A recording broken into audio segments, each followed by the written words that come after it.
Welcome, everyone, to another episode of the No Ego podcast. By now, you're getting used to either watching us on video split screen or listening to me as I dial up guests and friends, I guess, around the globe. And today, I have Doug Claffey, and he is not only founder and chief strategy officer at Energage, he's a partner in crime. Energage is the tool I use. They're my partners, my technology partners for the reality-based engagement survey. So Doug, welcome.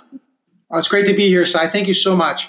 You're welcome. Doug and I have our share of Zoom calls during pandemic, talking about trends and latest, greatest, all kinds of good stuff. And in fact, Doug's the guy, a couple podcasts ago, I said, reminded me about post-traumatic growth. So thank you for that. That's fascinating.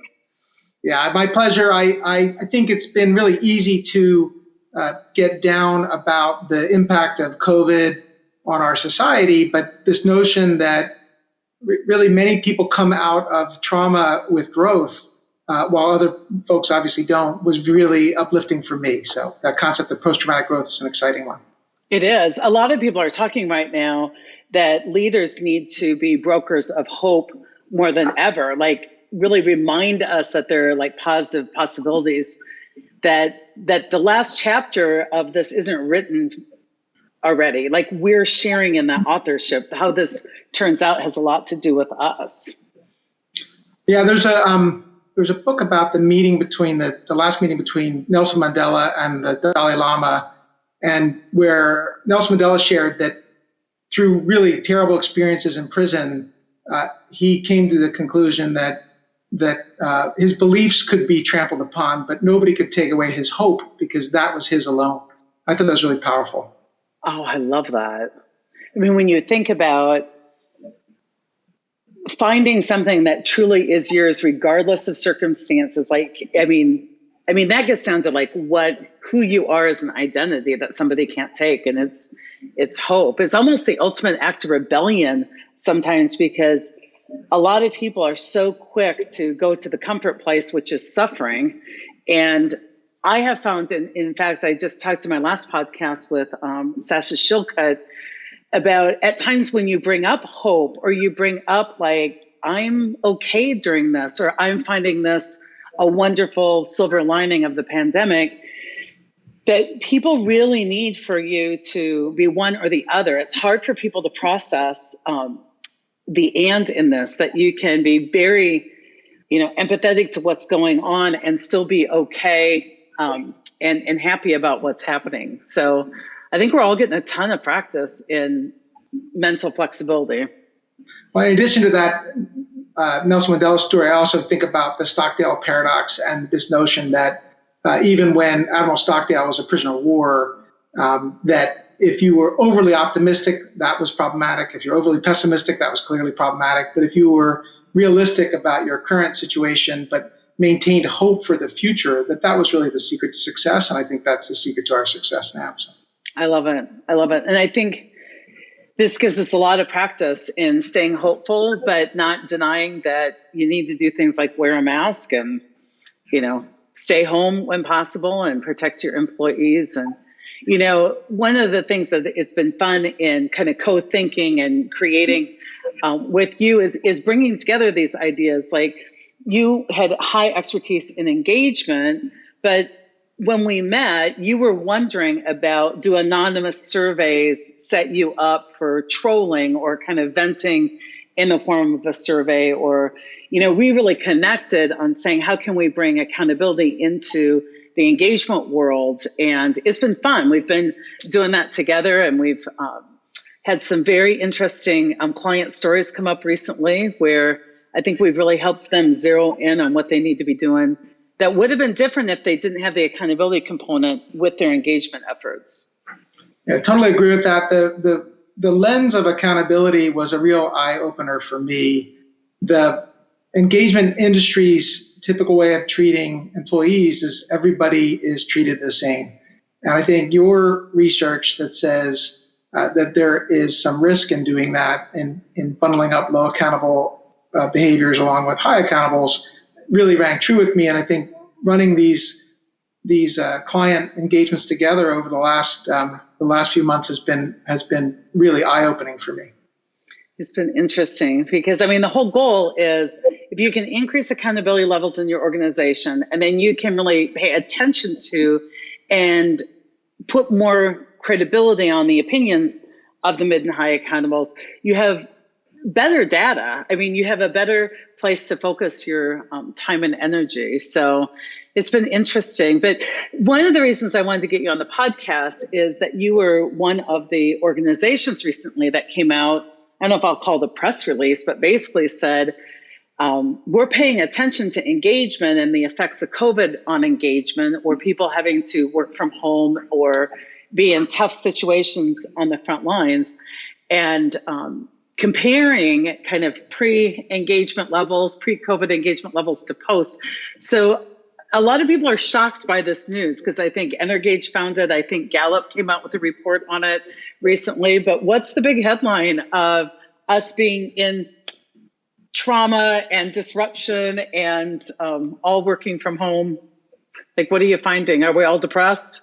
Yeah, so no, what we're finding is that in the core measures of engagement and culture, that employees are more positive about their companies than they were prior to the pandemic. And this is a sample of top workplaces and aspiring top workplaces. So this is the better cultures and the better workplaces as opposed to the average. But we're finding that on average, employee sentiment is up about 11% more positive about their workplace in April than it was in the comparable period prior to COVID. And that held through May as well. Across the spread of the different things we measure, the area that they were the most positive about was feeling clued into what's important going on in the organization. So organizations, by and large, cranked up their communications and made sure that they were over-communicating during that time. So almost 20% more positive about feeling clued in. When we look at execution, so getting things done, that was about 17% higher. Interdepartmental cooperation actually went up, which was surprising to us given everybody's working from home and can't just walk down the street to another department. And so even things like perception of benefits and pay went up just a little bit. And so we were really pleased to see that. Now, in June, they dipped a little bit. So the difference went down from 11% down to 8% more positive. But in July, they came back again. So I think as the reality that we were not going to green and we're not all going back to the workplace and things weren't going to be the way they were in June, there was a little bit of a reckoning then. But I think at least what we're seeing in July is that the efforts of these aspiring top workplaces and top workplaces are really great, are being positively viewed by employees, and they're even more positive about feeling clued in, for example. Well, what's exciting to me about this research is, first of all, I love how you guys are using Pulse data as well. I mean, you do the top places to work survey, which means we're looking at the best places that actually under duress are getting better. So that's a message towards post-traumatic growth. Like, are they traumatized or impacted and then emerge better? That there's a lot of possibility there. But I also think that if people get really simplistic about engagement, they're like, well, whether or not somebody's engaged is whether there's a good leader or whether the organization, provides things or services, or 11% is a huge jump in really troubling times. I mean, people work years to get an 11% jump in overall engagement scores. So it's interesting to me, communication played a big role in that people were over communicating. But I would add to that, I come from a place too, always looking at what part, I wish we had measured accountability in some of these pieces, because what part does accountability play in driving engagement? And what I mean by that, I'd be interested in your opinion, is I think we definitely saw leadership communicate more about what's going on. And so therefore people are feeling heard and listened to, and like that leaders are clued in. But I also wonder, when there's a crisis, if I, as an individual, lean in to receive information more often than or with more urgency or more diligence than I would normally. Because like for myself, I normally would never watch the news. I'm just not a news watcher. I read a few morning, summaries. But since COVID hit, I find myself intentionally tuning into the news. So I'm often fascinated when we see jumps in engagement.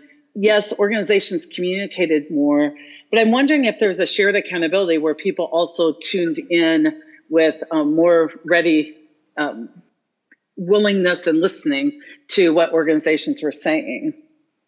Yeah, I think we saw two things. In terms of maybe to Maslow's hierarchy of needs, we saw people looking to their health and their family's health kind of first and foremost. If you had a condition that would put you at a higher risk, if you had a family member, then beyond that, we saw employees trying to figure out how to navigate the childcare crisis. And so but not far behind that was a realization that the threat to companies could be existential. And so it really, I think, honed people's focus to the current reality that this is unprecedented. These threats to companies' existences are real. And so it in terms of focusing the mind on the reality that's at hand, I suspect that played a big role in people's stepping up to accountability, given the real threats in those three different areas. It's a good point. I think it was the Buddha that said one of our major issues is we forget that our time is limited on Earth. Like if we're able to understand how imminent kind of our death is, we would move through the world differently. So maybe, so is the solution just to keep people in crisis mode? And I used to have a boss who was like that. He would invent a crisis because we all were so productive when there was crisis mode out there. But what recommendations are you guys coming out with based on what you're seeing in these upticks? I know communication's one. So communication is certainly critical, and that needs to be two-way. And so in terms of informing employees about the current situation, what's going on with return to the office, being as transparent as you can, providing clarity and definitiveness where possible, and then being clear about where that clarity and definiteness is not available. From a listening perspective, one of the things that we've really seen as a best practice is conducting employee pulses. So getting very short surveys out to employees to find out how they're doing, look for hotspots in your organization. By conducting these kinds of pulses, we were able to help organizations find where there were potentially managers who were not having conversations with their employees about the struggles they're having around child care, for example, by finding out that by and large their communication was working really well, but not so well in a particular department or with a particular demographic. And so that kind of communication, lightweight, is critical, even more so now that we're all working from home, or not all of us, but many of us are working from home. And so the traditional methods of kind of water cooler communication, or all hands, physical all hands are no longer available to us. What I love about pulse surveying is you can get like real-time feedback to make quick time adjustments. And so I think that adds to engagement where people feel like you're more responsive. It's not like I take a survey a year later, I find out the initiative that was birthed from that survey a year ago. The pulse surveys to me feel like you can make iterative adaptations moving forward. Yeah, I think that's a great way to think about it. There's a lot of power in a strategic annual survey to find out how you're doing, but that doesn't allow you to make those course corrections that are small. And so when you're trying to steer a boat, you don't want to just kind of take a measurement once a year. Yeah. For me, it's the difference. I teach leaders a lot about batch processing and live processing. And once a year survey or once every 18 months is that batch processing where we can really put a snapshot in time, we can do some larger strategic comparisons. And then the live processing are these pulse surveys. Too many times, people try and handle big strategic issues with live processing, and it basically is just venting and complaining about a larger issue, where we really need to batch process it, apply some business discipline methodology thinking to it, so that we're not just always kind of reacting one-off. But this live processing is a great addition. I also think the pulse survey gets people self-reflecting, which I'm a big fan of, because an annual survey, I may be tempted to kind of take some pent up stuff and put it in, but a pulse survey causes me to really stop and say, well, wait a minute, how has my leader kept me informed? Or which I think is important, because that leads to action. It leads to us saying, leaders, get busy. But it also is like, well, I could call my leader too, so let me make that happen. A great example of that is one of the questions we ask in some of our pulse surveys is I've felt appreciated in the past 2 weeks or past week. And you can see in the organization where appreciation is being shared and where it's not. And that's a really easy, not expensive way to start to share appreciation for the work that's being done. We know how important that is to people. And if there are managers who are just forgetting to do that because their heads are down and they're feeling like they're in crisis, it's easy to provide that feedback and to encourage that kind of appreciative behavior. Which I think is fantastic, to be able to nudge some of the leaders that maybe aren't involved in that activity and give them some additional support. Because coming from my therapy background, what we know during crisis is that people will quickly go to some familiar roles. Some of us are overfunctioners, and we're like, oh, welcome, hero, here I am, right?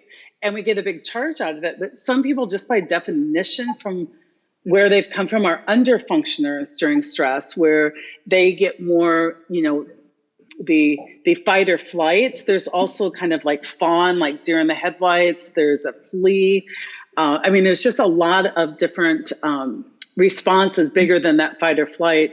And I think that gives us, I know from an HR perspective, where I can reach out to some leaders that may also not be responding well to the crisis and need some extra support. So very, very cool stuff. I know that listening has come up as a topic, and holding space for conversations, not just with COVID and listening to people's anxiety, but with all the conversations that are happening around race and justice and the inequities and the embedded racism in our systems. And so I think one of the things we weren't necessarily prepared for in our skill set is listening, which you can get from a survey, but even deeper listening to the experiences of others. Are you finding you're out there with all these organizations? Do you find people paying attention more to that deeper listening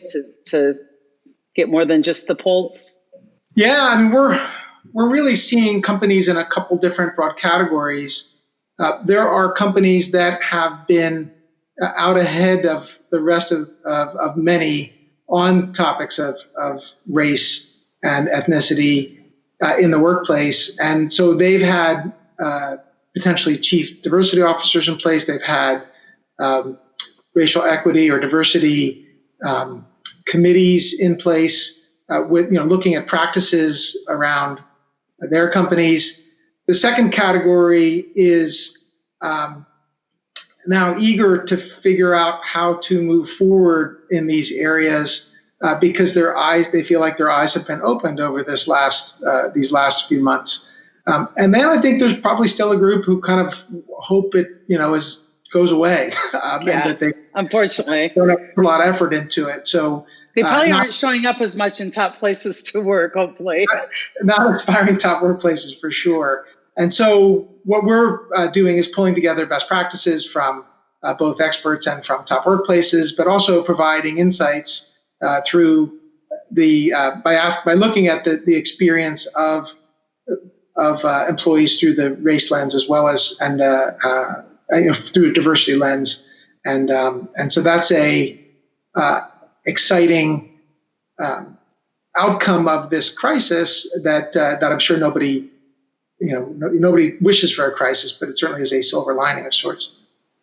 It is. In the past, in engagement work, have you guys sorted on race or gender? Is that something that already was common, or is that a new way that people can request their data to be sliced? I was supposed to have set that up front to collect that information. Yeah, great question. So the way we handled that prior was as an opt-in, so people could choose to add race and ethnicity, gender as demographics. We're flipping that script, so now it will be something that people would opt out to. So that'll allow us to collect more data. I like that. And it'll also provide that data. They'll make that data more accessible to people as they start to make decisions around trying to advance their workplace around race and gender. It's interesting to me when you talk about the companies that have set up, diversity and inclusive officers or offices or programs. Well, I love that some time and attention is going to those places. Although when they call me to speak, there's still this big inequity. If they're calling me for a leadership conference and I tell them what my fee is, they're like, oh, okay. And if the same company calls me for a women's leadership conference, they're like, oh, can you discount because we don't have that much of a budget? And if they call me for a diversity and inclusivity conference, they're like, Sai, can you speak for free? So wow.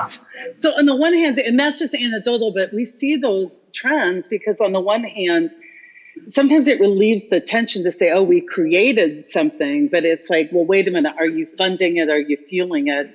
And just like when we created HR, because leaders weren't doing things like performance managing, I often worry if the solution eventually will enable people to stay kind of ignorant and make it okay for people not to be fluent in these areas. So part of me worries that we're going to let leaders off the hook for every single one of us getting more fluent in all of these areas. I happen to be in California, and the California State College has just announced that I think it's 2022 that every single graduate will be required to have a course in, and I don't know what they're calling it, but it's basically learning about structural racism and learning about the differing experiences, both how history is handled and taught between people in power and people of color. And so I was thrilled that when you think about every kid going to college in the in California would have to have that course. It's just, it's a beginning. It's a shallow beginning, but at least it starts waking us up. Yeah, it's agree. We're a B corporation, which means we are for the benefit of our shareholders, but also employees and for the environment and for the community. And one of the things our local B corporation group has been doing is doing some study groups on structural racism. And so I've been a part of one of those, and it's really been a big eye opener for me and personally in terms of structural racism and just our history in America around race. And so I would certainly encourage your listeners to, the particular thing we've been studying is called Seeing White, which is a series of podcasts and just very, very well done and something that has opened my eyes a lot. I would agree. I've made that recommendation a couple of times based on what you have introduced me to. So it's been awesome. So as we take a look at, engagement increasing and we mine that for the lessons, one is obviously communication and right. Listening. Are there other lessons in there that came out? I mean, I heard mostly it was a lot about managers being clued in, like people feeling like managers were present and focused and trying to understand things from their perspective. Are there other lessons in there?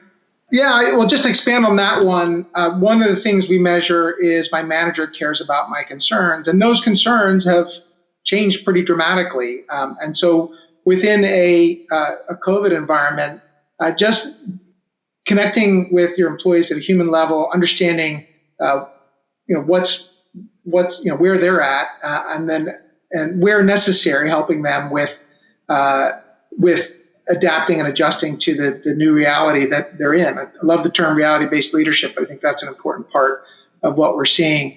The appreciation, I mentioned that briefly, is maybe even more important now. The people feeling distant from each other, not feeling like they have that face-to-face, but trying to get that sense of feeling appreciated is really critical. Where possible, hooking into the meaningfulness of what your company does in the context of the pandemic. So meaningfulness, we know, is really important to people in their engagement. It's around their alignment. It's around what really that notion of purpose. And so if your business can connect in how it's helping others, through the pandemic, that's a critical aspect of engagement. If you're frontline healthcare workers, that's pretty straightforward. But many businesses may have a kind of secondary connection to helping people get through the pandemic. So that's a couple of areas I think about in terms of about engagement that we know are at the top of people's sort of engagement list, and how you can connect them to the reality that we're in this pandemic. So true. And I think we're getting a lot of practice as leaders in saying, given this reality, how can we have impact? And I've seen some cool things where even people maybe don't have this direct connection in their mission, but they're sponsoring food for, or meals for like healthcare workers, or they're finding ways to connect in so people feel good about what's going on. The communication thing is really key. And one of the things I'm telling a lot of leaders to do is communicate and really highlight how tentative what you're saying is, so that once we get into absolutes, you get into hypocrisy and people feeling ripped off and people feeling lied to. And I think a lot of times as leaders, that ego loves certainty. So we try and appease people's anxiety by giving certainty we don't have. And this is a great time to practice being super honest with uncertainty. And so, here's what we know today. This definitely is not our final answer. And so I think leaders are not comfortable at times talking about things they don't know for sure. And I recommend people say, here's what we know right now, and also highlight, here's what we still don't know. Because the ego keeps searching for, well, what about this? What about this? And if you can just put them in two lists, here's what we know today, here's what we still don't know, and then visually move over, here's what we can now move over to the we know list, here's what we no longer know. It helps people see this, how fluid this whole situation is, because the ego's looking for something to grab onto and hold you accountable to. Like you said, we would be back to work in, September. And now you're saying December. And instead of really helping people understand that for today, our best idea is this. And then letting people know, and here's how you could help, because we don't want to leave people without a connection to how you could join us moving forward. So I would just add those on to the recommendations and findings that you guys have. Go ahead. I was just going to say, completely agree that in my past, I was in aerospace and rocket science. And so one of the things we learned there is nature abhors a vacuum. So if there's a vacuum of information, people will tend to fill that with really bad stories. And so the notion of being clear about what you can be clear about, but also being clear about the unknowns and the uncertainties, and then giving an update, a regular update to that says, okay, remember we told you last week that we were looking at potentially moving to the office in July if the governor said it was okay. Well, the governor said it wasn't okay, or the governor said it was okay, and we've taken a deeper look, and we've decided that we're going to push back until September for safety or whatever. Those are the kinds of communications that provide clarity while not providing false sense of confidence that can come back and really bite you later. So. Perfect. And I love that you're going to keep measuring. I think it will tell us a lot. As a researcher, you get so excited when you can mine information real time while people are going through it. So I know that I'm looking forward to getting some real time data on accountability and resilience and what really drives those. So awesome. So I think I always end with an assignment for listeners. I think the assignment is go audit your communication, just even how you're doing as a leader and how you're keeping people up to date, and whether or not you're keeping that high on your priority list. And we know that that's a huge driver. So communicate, have empathy, listen, help people connect with good work and ways they can make a difference right now. Brings us back to hope. So make sure you're communicating and you're passing around a little hope out there. Anything you want to add to that? I would just add that appreciation, I'd throw that into that mix. And so that's part of communication, clarity around the role. But there's an awful lot of people that are in positions they never dreamed they'd be in. If you can share some appreciation for that pretty liberally, that would be my addition to that homework. I love that. Helping people be really clear the fact you care about them and you see that they are succeeding in spite of some really tricky circumstances is perfect. So Doug is with Energage. They also are having some really cool webinars and discussions and podcasts. How do people connect in with the resources you're offering, especially this real-time kind of look at engagement? So best place to go is to energage.com, and you can click right in the center of that. It'll talk to you about how to do pulse surveys and how to get that real-time feedback and the continuous listening. The other thing I can announce on this podcast, because it's just coming out on Monday, August 3rd, is that we are launching a national Top Workplaces program. So if you come to topworkplacesusa.com, you can learn more about that as well. So those are two different places to go to, energage.com and topworkplacesusa.com. I love it. There's going to be some national awards to be won. And yeah. I think it would be so cool to be the company who wins the national award for engagement during a pandemic and all the other kind of disruption going on. So perfect. Yeah.